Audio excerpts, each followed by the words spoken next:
1 Samuel pasal 2. Puji-pujian Hana. Lalu berdoalah Hana, katanya, "Hatiku bersukaria karena Tuhan. Tanduk kekuatanku ditinggikan oleh Tuhan. Mulutku mencemoohkan musuhku, sebab aku bersukacita karena pertolonganmu. Tidak ada yang kudus seperti Tuhan, sebab tidak ada yang lain kecuali Engkau, dan tidak ada gunung batu seperti Allah kita. Janganlah kamu selalu berkata sombong, janganlah caci maki keluar dari mulutmu.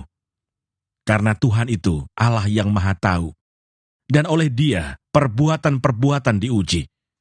Busur pada pahlawan telah patah, tetapi orang-orang yang terhuyung-huyung, pinggangnya berikatkan kekuatan. Siapa yang kenyang dahulu, sekarang menyewakan dirinya karena makanan. Tetapi orang yang lapar dahulu, sekarang boleh beristirahat. Bahkan orang yang mandul melahirkan 7 anak. Tetapi orang yang banyak anaknya menjadi layu. Tuhan mematikan dan menghidupkan.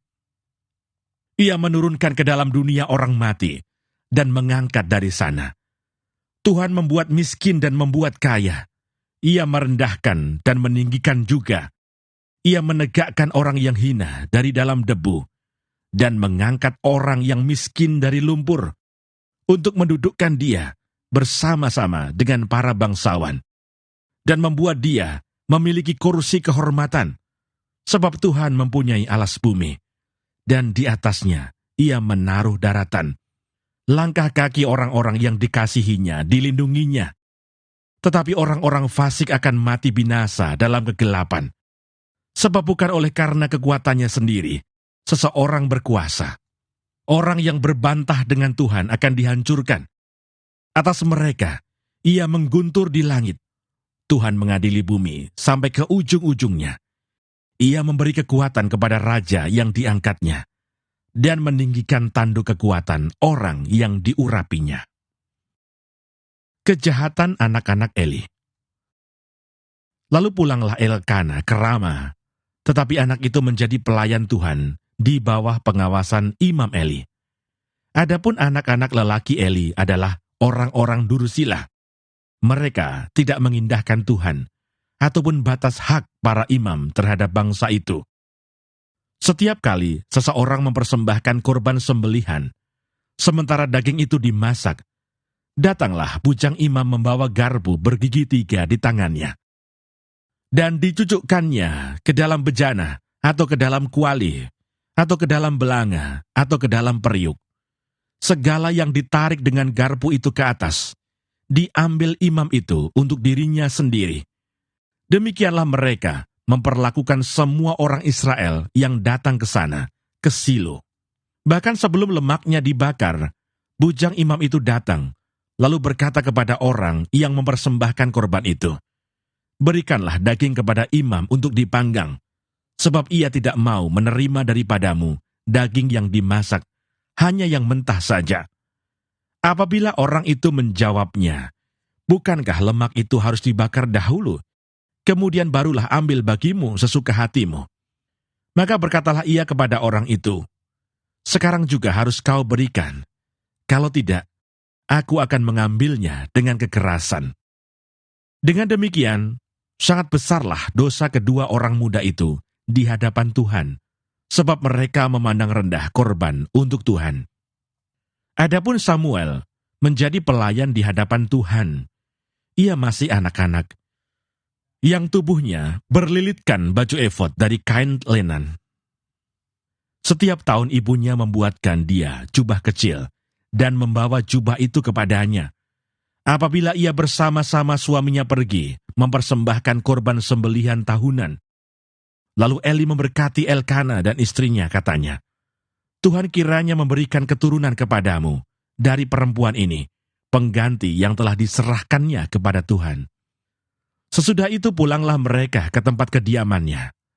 Dan Tuhan mengindahkan Hana, sehingga dia mengandung dan melahirkan 3 anak laki-laki dan 2 anak perempuan lagi. Sementara itu makin besarlah Samuel, yang muda itu di hadapan Tuhan. Eli telah sangat tua. Apabila didengarnya segala sesuatu yang dilakukan anak-anaknya terhadap semua orang Israel, dan bahwa mereka itu tidur dengan perempuan-perempuan yang melayani di depan pintu kemah pertemuan, berkatalah ia kepada mereka, "Mengapa kamu melakukan hal-hal yang begitu? Sehingga ku dengar dari segenap bangsa ini tentang perbuatan-perbuatanmu yang jahat itu. Janganlah begitu, anak-anakku. Bukan kabar baik yang kudengar itu, bahwa kamu menyebabkan umat Tuhan melakukan pelanggaran. Jika seseorang berdosa terhadap seorang yang lain, maka Allah yang akan mengadili. Tetapi jika seseorang berdosa terhadap Tuhan, siapakah yang menjadi perantara baginya?" Tetapi tidaklah didengarkan mereka perkataan ayahnya itu, sebab Tuhan hendak mematikan mereka. Tetapi Samuel yang muda itu semakin besar dan semakin disukai, baik di hadapan Tuhan maupun di hadapan manusia. Nubuat tentang Eli dan kaum keluarganya.